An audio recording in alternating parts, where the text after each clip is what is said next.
Assalamualaikum warahmatullahi wabarakatuh.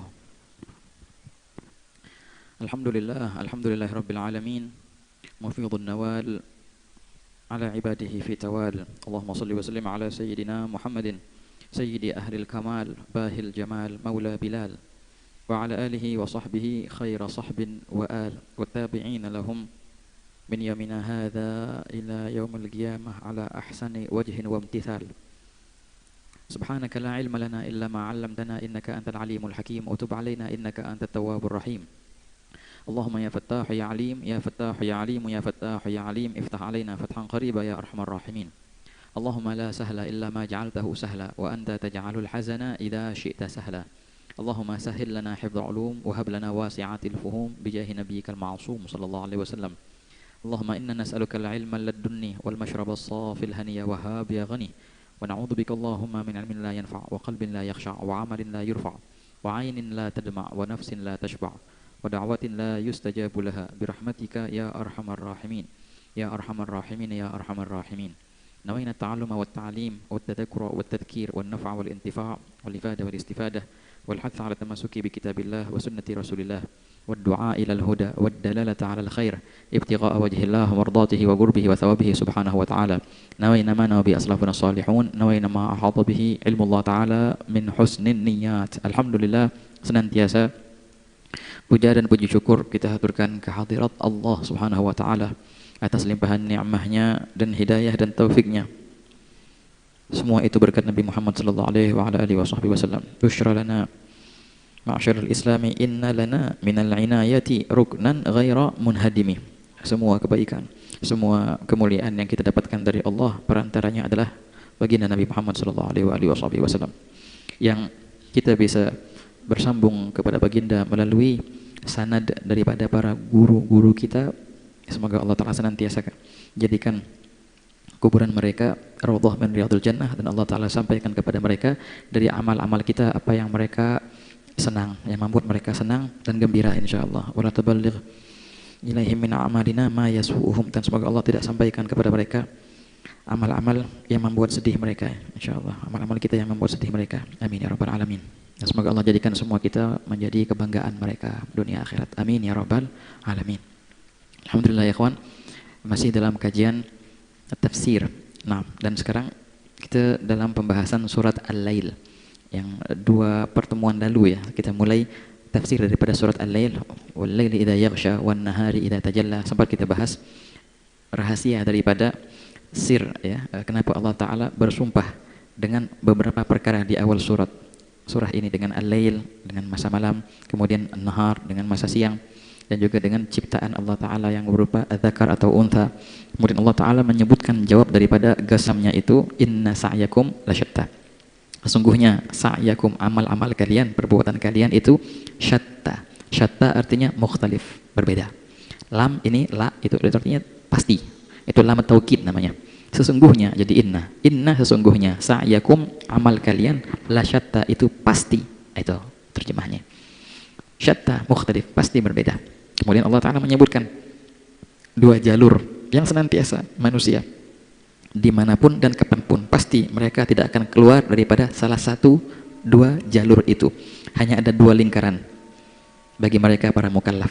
Lingkaran pertama ini, fa'amma man a'ta wattaqa wa saddaqa bil husna fasanuyassiruhu lil yusra. Barang siapa yang memberi hak Allah dan bertakwa kepada Allah dan percaya dengan la ilaha illallah, maka kami akan memudahkannya ia untuk menuju yusra.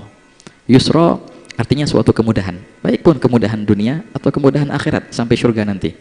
Itu lingkaran pertama, Allah maj'alna minhum. Imam Haddad menyebutkan orang yang seperti ini namanya lingkaran rahmat. Lingkaran rahmat. Lingkaran yang kedua, wa amma man bakhila wastaghna wa kadzdzaba bil husna fasanuyassiruhu lil usra. Orang yang bakhil dan merasa dirinya besar, sombong gitu. Wa kadzdzaba bil husna, dan dia mendustakan la ilaha illallah, maka kami akan mudahkan dia untuk mendapatkan usra, kesulitan, baik pun kesulitan dunia sampai kesulitan akhirat. Neraka ujung-ujungnya. Nah, ini yang kedua namanya lingkaran hikmah, lingkaran hikmat. Lingkaran pertama, lingkaran rahmat itu akan membawakan, lingkaran rahmat yang di dunia akan membawakan ke lingkaran karunia di akhirat nanti. Sedangkan lingkaran hikmat yang di dunia akan membawakan kepada lingkaran keadilan di akhirat nanti. Nah itulah ikhwan, kata Imam Haddad dalam hikmahnya ya. Ala kulli hal, dan pada pertemuan lalu guru kita bersama Ustaz Ridwan Abdul Fattah telah memberikan penjelasan ya ke dalam beberapa poin-poin yang dibacakan ini. Nah, apa artinya al-husna dan juga apa artinya yusra atau usra. Nah, wa ma yughni anhu maluhu idza taradda, sampai situ. Tapi di sini sempat kita janjikan untuk menjelaskan rahasia daripada kalimat fasanuyassiruhu. Karena kalau kita lihat baginda Nabi Muhammad SAW ketika ditanya tentang perihal takdir, bagaimana perihal takdir, setiap jawaban Rasulullah pasti menjadikan ayat ini sebagai dalil. Gitu. Fa amma man a'ta wattaqa wa sadaqa bil husna fasanuyassiruhu lil yusra wa amma man bakhila wastaghna wa kadzdzaba bil husna fasanuyassiruhu lil usra. Emang ada apa?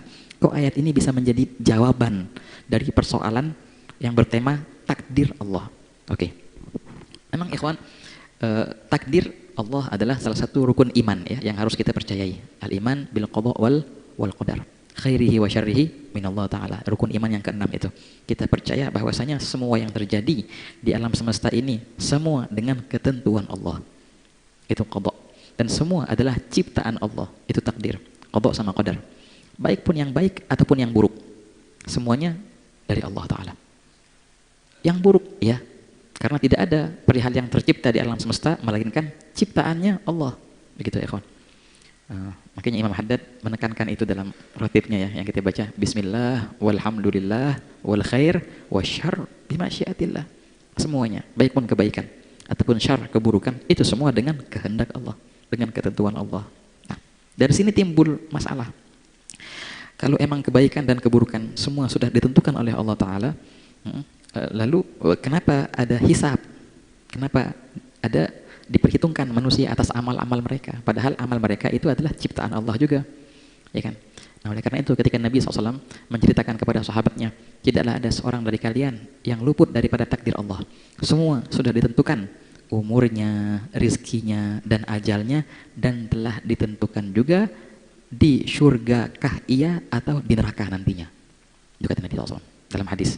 Sahabat pas dengar hadis ini, mereka bingung, loh ya Rasulullah, udah ditentuin kata Nabi SAW. Maka sahabat berkata, idzan nattakilu, kalau begitu ya sudah, kita ngapain beramal, kata sahabat.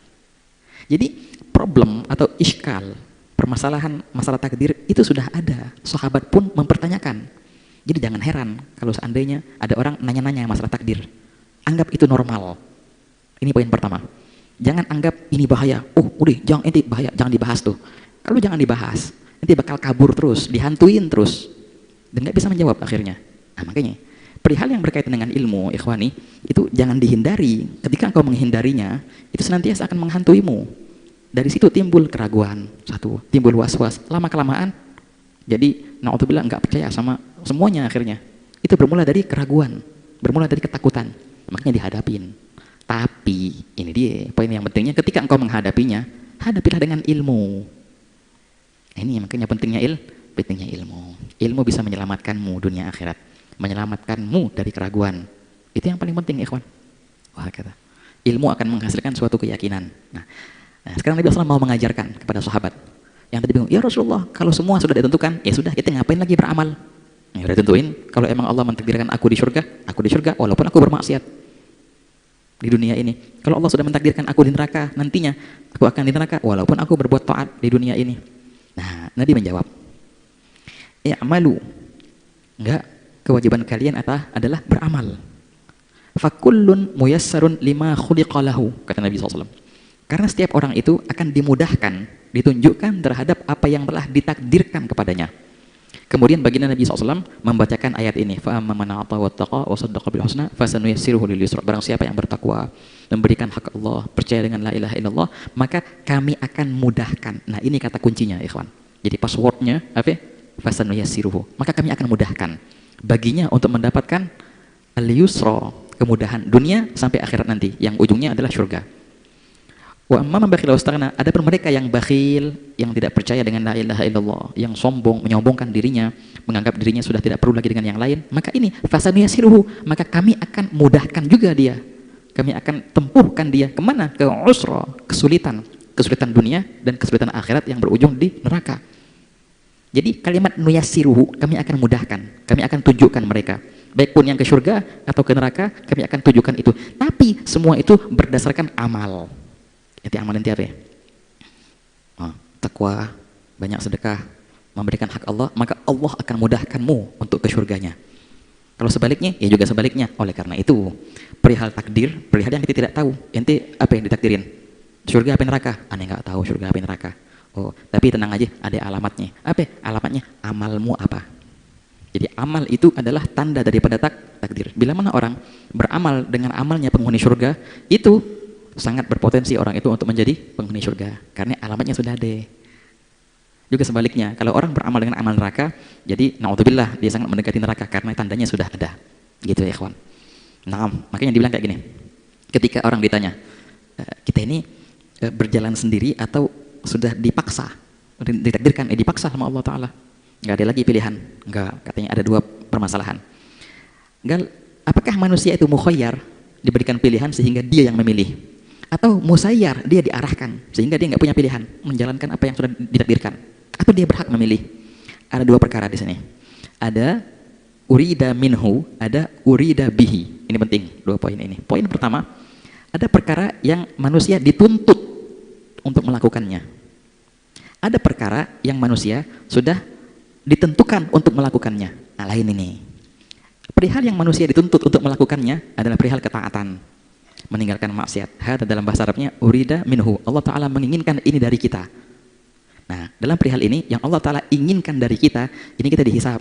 Kita diberikan ikhtiar. Kita diberikan pilihan. Adapun yang telah Allah Ta'ala inginkan terhadap kita seperti ente lahirnya di mana, siapa orang tuamu, apa nasabmu, warna kulitmu, apalagi umurmu, ya, itu yang telah ditentukan. Allah Ta'ala nggak minta ini dari kita, Allah telah menentukan. Nah, kalau ini kita tinggal menjalankannya. Jadi nggak bisa, aneh mau lahir di Australia aja deh, kok lahir di Indonesia? Ya nggak bisa. Kita tinggal menjalankan.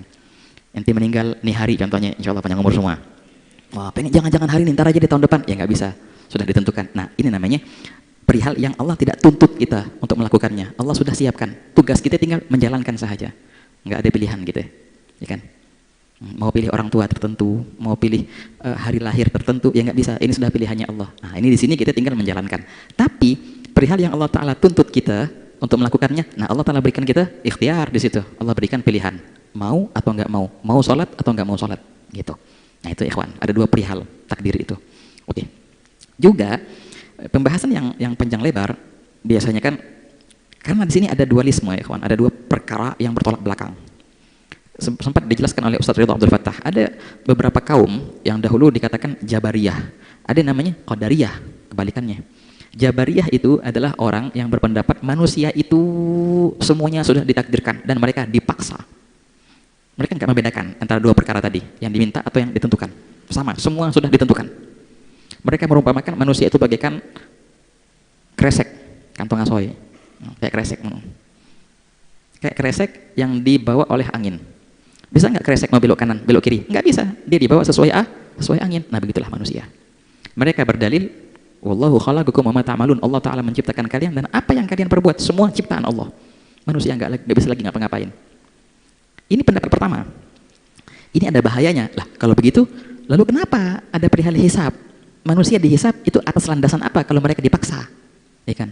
Ya, ini kesian dong yang masuk neraka. Kesian. Mereka padahal nggak bermaksud untuk melakukan maksiat, mereka dipaksa kok. Kenyataannya mereka nggak dipaksa. Mereka ada ikhtiar sendiri. Nah, gitu. Tapi sebaliknya juga kaum Qadariyah atau dibilang Mu'tazilah sebenarnya. Apa namanya? Mu'tazilah berkata, manusia tidak dipaksa, bahkan manusialah yang menciptakan amal mereka. Ya, makanya kalau mereka menciptakan amal yang baik, maka mereka dikasih pahala. Kalau mereka menciptakan amal yang buruk, makanya mereka dapat dosa karena itu hasil dari ciptaan mereka. Ini muskilah juga, walaupun ini makul nih, masuk akal. Makanya kenapa ente masuk? Kenapa ada hisab? Karena ente yang buat amal itu kok. Apa artinya menciptakan? Manusia yang menciptakan amal. Ini muskilah. Pendapat seperti ini juga sangat besar problemnya. Kalau seandainya manusia menciptakan amal mereka, berarti ada sang pencipta selain Allah Ta'ala. Problem lebih besar ini. Kalau manusia bisa menciptakan, ya kan? Ini sangat bertentangan dengan firman Allah Ta'ala, wallahu khalaqakum wa ma ta'malun, walaupun mereka punya tafsir dalam perihal itu. Juga kalau seandainya manusia bisa menciptakan amal yang dia mau, ini nih yang sempat dijawab oleh Sayyidina Ali karramallahu wajhah. Jadi orang yang kayak gitu sudah ada di zaman Sayyidina Ali. Enggak kok, manusia menciptakan amalnya sendiri, makanya ada hisab. Kalau seandainya manusia menciptakan amalnya, jadi apa yang mereka mau, mereka bisa lakukan karena itu ciptaan mereka. Makanya Sayyidina Ali bilang kepada orang yang kayak gitu, coba engkau berdiri, angkat kakimu satu, diangkat kakinya satu, angkat lagi yang satunya lagi. Bisa nggak? Nggak bisa. Kalau seandainya manusia menciptakan amal mereka mereka bisa untuk menciptakan apa yang mereka mau daripada perbuatan mereka. Ini buktinya ada yang mereka nggak bisa. Apa? Angkat kaki satunya lagi. Berarti terbukti bahwasanya nggak semua amal ciptaanmu. Engkau bukan menciptakan amal itu. Kalau seandainya engkau menciptakan amal itu, engkau pasti bisa mengangkat kaki yang satunya lagi. Nah, ini jawaban Sayyidina Ali. Jadi gimana kita antara dua pendapat ini? Apakah kita berpendapat manusia semuanya, manusia dan amalnya ciptaan Allah dan tiada daya upaya manusia untuk memilih, atau manusia ciptaan Allah namun amalnya ciptaan manusia sendiri? Makanya ada hisab. Ini muskilah nih. Nah, di antara dua i'tikad yang sesat ini, di tengah-tengahnya ada i'tikad Ahlus Sunnah wal Jamaah. Nah, ini i'tikad Ahlus Sunnah wal Jamaah ada di tengah, ikhwan. Memang agak panjang ya penjelasannya. I'tikad Ahlus Sunnah wal Jamaah, kita berpendapat sedikit ada kemiripan dengan Jabariyah. Betul, manusia dan amalnya adalah ciptaan Allah. Oh, sama kayak yang pertama dong. Nah, dulu. Manusia dan amalnya adalah ciptaan Allah. Enggak ada sang pencipta selain Allah Ta'ala. Oh, sama kayak yang pertama? Enggak. Lain. Bedanya apa? Kalau orang yang pertama tadi, mereka berpendapat manusia dipaksa. Nah, kalau kita enggak. Manusia dan amalnya adalah ciptaan Allah. Namun, enggak ada pemaksaan. Allah berikan mereka sesuatu yang namanya ikhtiar, pilihan. Nah, ikhtiar itu adalah suatu perihal yang maknawi, yang abstrak. Kalau dalam ininya bahasa tauhidnya amr i'tibari gitu. Ikhtiar itu ada di diri manusia. Nah, dia memilih berbuat atau tidak berbuat. Tapi perbuatannya itu adalah ciptaannya Allah Ta'ala. Dia hanya dikasih pilihan gitu. Atas dasar pilihan itu mereka dihisab.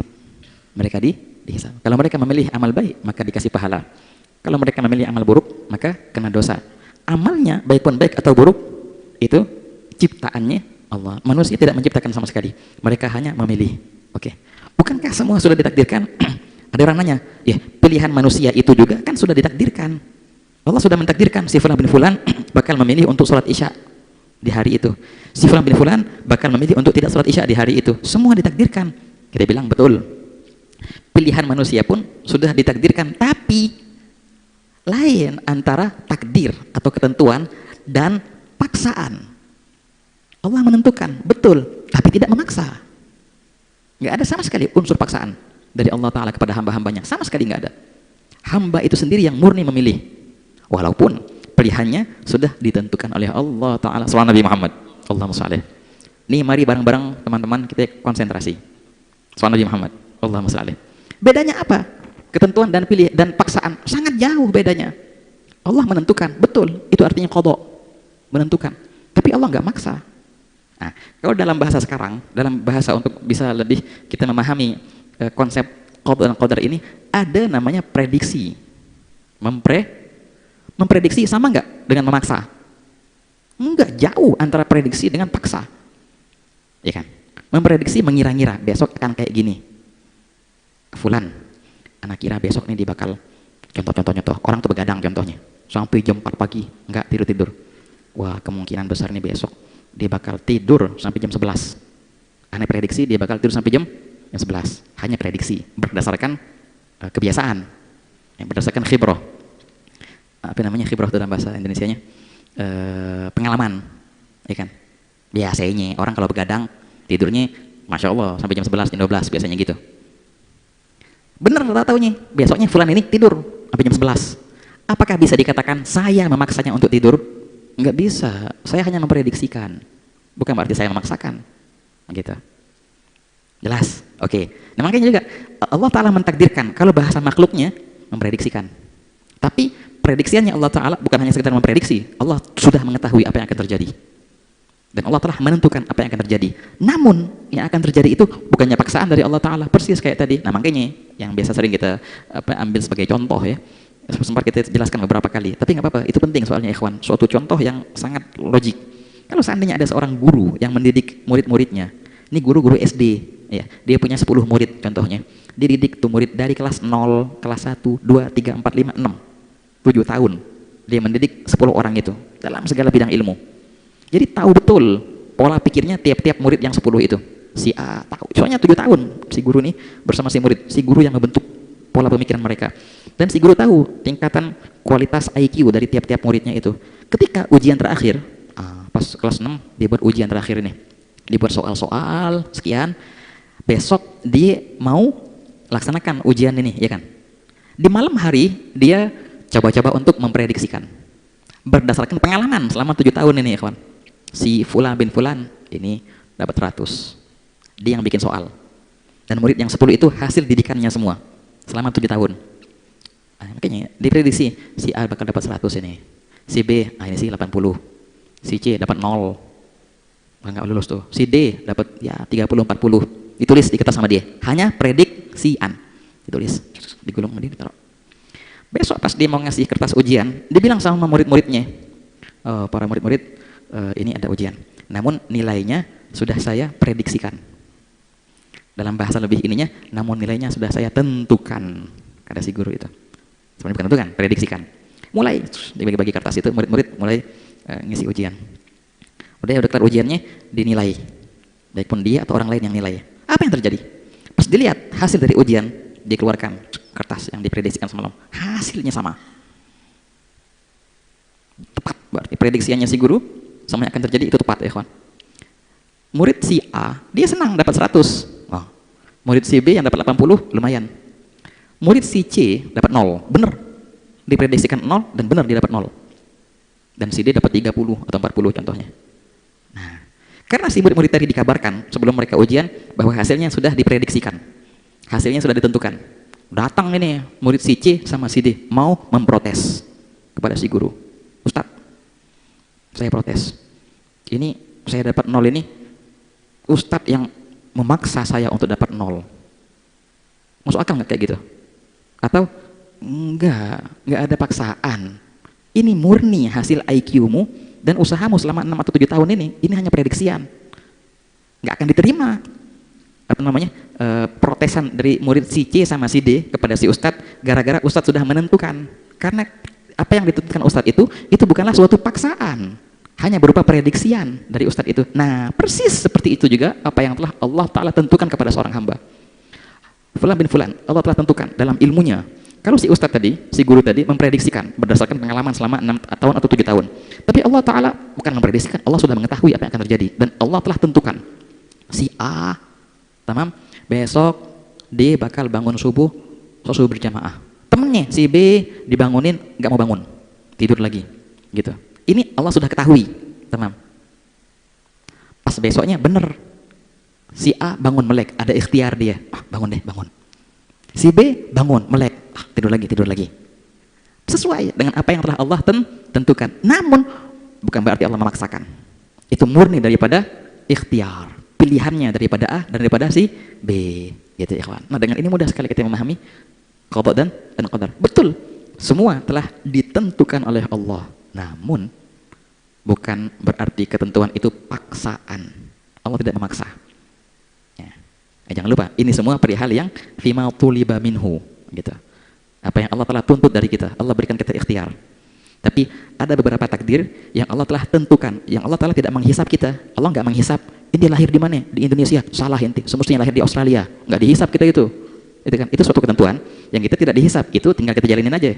Tapi apa yang diminta oleh Allah dari kita, nah di situ Allah Ta'ala berikan kita ikhtiar. Atas asas ikhtiar itulah terjadinya hisab. Soal Nabi Muhammad, Allahumma shalli alaihi. Nah, jadi gitu ikhwan. Jadi manusia ciptaan Allah. Amalnya manusia ciptaan Allah juga. Nah, lalu kenapa dihisab? Jawabannya karena Allah memberikan ikhtiar kepada manusia itu. Dengan ikhtiar itulah, dengan pilihan kalau bahasanya. Dengan pilihan itu Allah menghisab mereka. Bila mana mereka memilih jalan baik maka diberikan.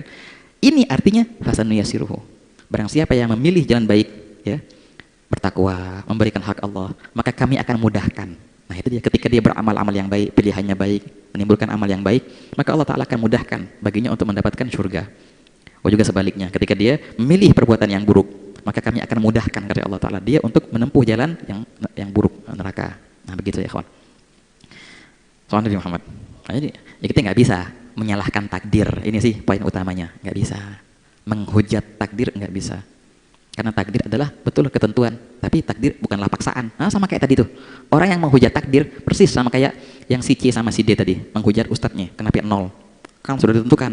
Nah, ustadznya dengan mudah menjawab, ini hanya prediksian atau ketentuan. Itu murni daripada hasil upayamu. Nah, itu ya kawan. Wajib kan Imam Abu Hanifah sempat ketemu sama orang-orang yang kayak gitu, menghujat takdir. Udah takdir, gimana lagi?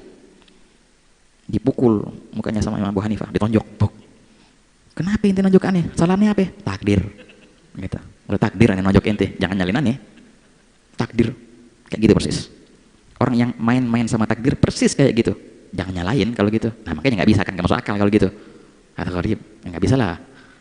Nah, itu dengan keinginanmu. Apakah semua terjadi dengan keinginan kita? Jawabnya tidak. Semua yang kita buat itu pasti terjadi? Jawabannya tidak, karena perbuatanmu bukan engkau yang menciptakan, Allah yang menciptakan. Buktinya tadi yang Sayyidina Ali bilang, ya kan, engkau tidak bisa mengangkat dua kakimu contohnya. Jadi enggak semua perbuatan manusia itulah yang mereka mau dan akan terjadi. Enggak, manusia tidak bisa mengontrol jalur darahnya. Bisa nggak? Aneh mau berhenti, ya enggak. Nah, perihal yang kayak gitu nggak masuk dalam hisab, ya kan? Manusia nggak dihisab. Kenapa dia nggak bisa mengangkat kedua kakinya? Nggak bisa. Perihal yang tidak masuk dalam ikhtiar itu. Ikhtiar ini, pilihan inilah yang menjadi poin utama dalam perihal hisab. Oleh karena itu, orang gila agak ada hisab. Kenapa? Karena nggak ada ikhtiar. Oleh karena itu, anak kecil belum dihisab karena tidak ada ikhtiar. Mereka padahal manusia semua. Orang gila sholat, anak kecil sholat, nggak ada pahala, walaupun anak kecil pahalanya buat orang tuanya sebenarnya, karena mendidik, hasil didikan. Tapi si anak kecil sama si gila nggak dapat pahala. Orang besar, akil, berakal, sholat dapat pahala. Apa yang membedakan? Padahal gerakannya sama. Nah, yang membedakan adalah ikhtiar. Jadi ikhtiar inilah adalah sumbernya hisab. Itu yang Allah telah berikan kepada manusia. Ada yang nanya, ikhtiar itu apa sih? Itu pembahasan panjang lebar tuh dalam tauhid. Definisinya apa ikhtiar itu? Khilaf antara Imam Razi dan Imam Asy'ari. Intinya ikhtiar adalah amrun i'tibari. Ikhwani sallallahu Nabi Muhammad. Allahumma shalli wa sallim alaihi. Seru sebenarnya ya, pembahasan qada itu seru. Jangan kabur, jangan takut. Tapi jangan jawab dengan sembrono, jawab dengan ilmu. Nah, kata, makanya pentingnya kita belajar, apalagi perihal tauhid. Walaupun nanti di ujung cerita, kalau antum lebih mendalam lagi masalah qada dan qadar ini, terus perdalam, antum akan sampai ke suatu hadis yang sangat luar biasa. Hadis ini, itu hadis bukannya Nabi SAW ngajarin kita kabur, enggak, karena itu luar biasa. Itu hadis baginda bersabda, idza dzukiral qadar, dalam riwayat qada, fa amsiku. Itu luar biasa hadis. Bila mana disebutkan perihal qada ataupun qadar, maka amsiku, maka tahanlah. Maka tahanlah. Itu ada ntar di suatu titik, oh ini emang sudah hikmah dari Allah Ta'ala. Nah itulah yang Allah Ta'ala rahasiakan. Nah itulah yang Allah Ta'ala jadikan hambanya itu, Allah Ta'ala menguji hambanya dengan tirai daripada qada dan qadar yang Allah tidak bukakan kepada hamba-hambanya itu di masa mereka di dunia. Dan Allah akan bukakan nanti ketika mereka di akhirat, baru akan mereka tahu hikmah dari setiap takdirnya Allah Ta'ala. Alladzi khalaqal mauta wal hayata liyabluwakum, itu liyaktabirakum, agar kami menguji kalian. Kalau seandainya dibuka semua, ya bukan ujian namanya. Makanya kan ini ujian nih. Jawabannya apa? Ade, anak sembunyiin dong. Kalau ngeliatin, bukan ujian namanya. Bukan ujian apaan tuh? Bukan ujian. Namanya ujian itu ada sesuatu yang disembunyikan. Nah inilah titik ujung daripada pembahasan qada dan qadar. Wah, ajib. Imam Haddad menjelaskan ini semua. Untuk membayangkan ya, Imam Haddad ya menjelaskan ini semua dalam satu qasidahnya. Fanihayatul muta'ammiqin tahayyurun ya mum'ina, dalam qasidah nuniyah. Lakal gidam walanal huduth walakal baqa walanal fana. Ahatta ilman sayyidi bima tagasa wadana. Di akhir qasidahnya beliau berdoa, ya maq'ada sidqil ladzi qad asyraqat anwaruhu bil indi ya laka min sana wal muttaquna rijaluhu wa huduru ya rabbi falhiqna bihim ya rabbana. Di ujung cerita, alangkah luar biasanya doa itu ya kawan. Makanya perihal qada itu pembahasannya ajib dan memang luar biasa. Sabda Nabi SAW, bila mana engkau berdoa, salah satu-satunya yang bisa menolak qada adalah doa katanya. La yaridul qada illa doa. Tidaklah ada yang bisa menolak takdir kecuali doa. Makanya sering-sering kita berdoa. Justru doa itu adalah tanda takdirmu. Gitu. Dalam pembahasan lain kan. Kalau dalam pembahasan ininya menolak qada. Sebenarnya bukan menolak kalau dalam bahasa ininya. Menentukan takdir. Makanya banyak-banyak kita berdoa. Sayyidina Imam dalam riwayat dikatakan Ibnu Farid dan juga dalam riwayat yang lain ya. Katanya Sina hadis semua. Salah seorang dari tokoh tasawuf yang berkata, ya Allah, tidaklah engkau lintaskan perihal itu di hatiku sehingga aku memintanya, melainkan engkau telah takdirkan aku untuk mendapatkannya. Itu luar biasa. Law lam turid naila ma arjuhu wa atlubuhu min faidhi ifdalika lama alhamtani talaba. Ya, kalau seandainya engkau tidak mentakdirkan aku untuk mendapatkan hal itu, sungguh engkau tidak akan lintaskan hatiku untuk memintanya kepadamu. Ketika hatiku terlintas untuk meminta perihal itu kepadamu, itu tanda bahwasanya engkau telah mentakdirkan aku mendapatkannya. Makanya banyak-banyak berdoa. Mungkin cukup sekian ikhwan kajian kita pada kali ini. Ini semua sedikit kita bisa memahami kalimat fasanuyassiruhu, maka kami akan arahkan, kata Allah Ta'ala. Arahan Allah itu berdasarkan apa? Berdasarkan amal kita, yang semua itu kembali ke ikhtiar, dan memang semuanya adalah ketentuannya Allah Ta'ala. Namun ketentuan bukan berarti paksaan. Wah kata, semua alam semesta adalah ciptaannya. Wah kata. InsyaAllah kita akan lanjutkan kembali dalam firman-Nya, inna alaina lal huda. Ini luar biasa memang, surat Al-Lail ini banyak rahasianya ikhwan. Inna alaina lal huda wa inna lana lal akhirata wal ula. Kemudian ada cerita yang keren ini di akhir tentang Sayyidina Abu Bakar Siddiq dan juga Sayyidina Abi Dahdah. Itu di akhir surat nanti. Semoga Allah Ta'ala yubarik wa lakum fi ayyamina wa layalina, dan Allah Ta'ala semoga takdirkan kita dengan segala takdir yang baik, dan Allah Ta'ala jauhkan kita dari segala yang buruk dunia akhirat. Yassir wa jannibnal usra wa ighfir lana fil akhirati wal ula bi rahmatika ya arhamar rahimin. Bismillahirrahmanirrahim. Alhamdulillahirabbil alamin. Allahumma shalli wa sallim ala sayidina Muhammadin wa ala alihi wa sahbihi ajma'in.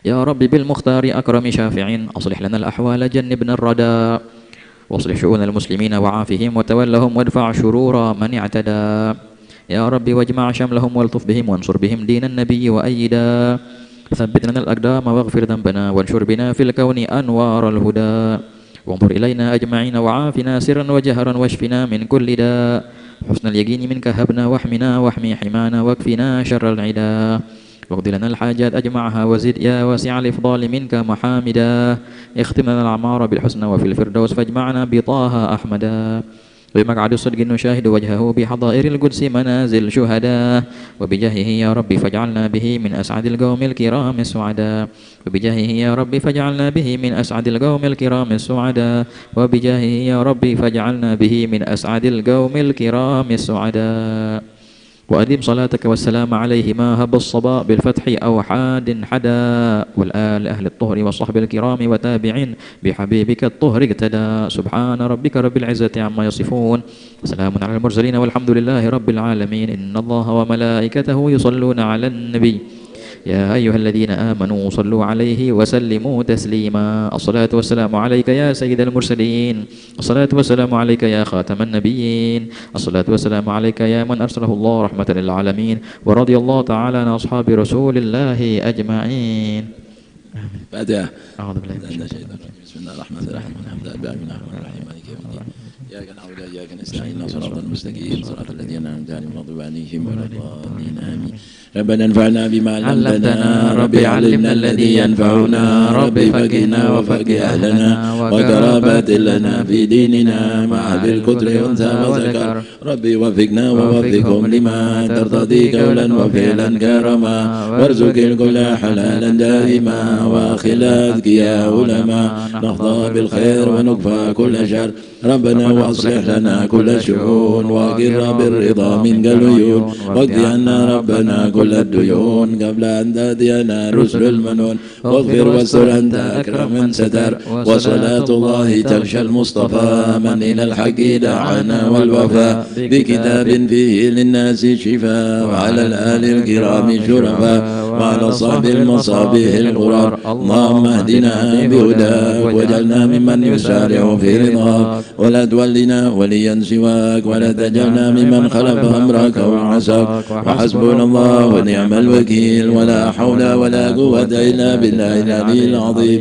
وصلى الله على سيدنا محمد وعلى آله وصحبه وسلم والحمد لله رب العالمين في كل لحظة أبدا لدى خلقه ورضا نفسه وزنة عرشه ومداد كلماته يا ربنا اعترفنا بأننا اقتربنا وأننا أسرفنا على رضا أشرفنا فتوب علينا توبة تغسل كل حوبة واستر لنا العورات وآمن الروعات واغفر لوالدينا ربي ومولودينا والأهل والإخوان وسائر الخلان وكل ذي محبة أو جيرة أو صحبة والمسلمين أجمع آمين ربي أسمع فضلا وجودا منا لا باكتساب منا بالمصطفى الرسول نحظى بكل سول صلى وسلم ربي عليه عد الحب وآله وصحبه عداد طش الصحب والحمد لله في البدء والتناهي. Kabul. Bareng-bareng kita berziarah dan insyaallah kita baca doa khatmul Quran insyaallah di magamnya Habib Mundir, dan doa waktu khatam Quran mustajab ya ikhwan. Ya subhanakallahumma wa bihamdika asyhadu an la ilaha illa anta astaghfiruka wa atubu ilaik.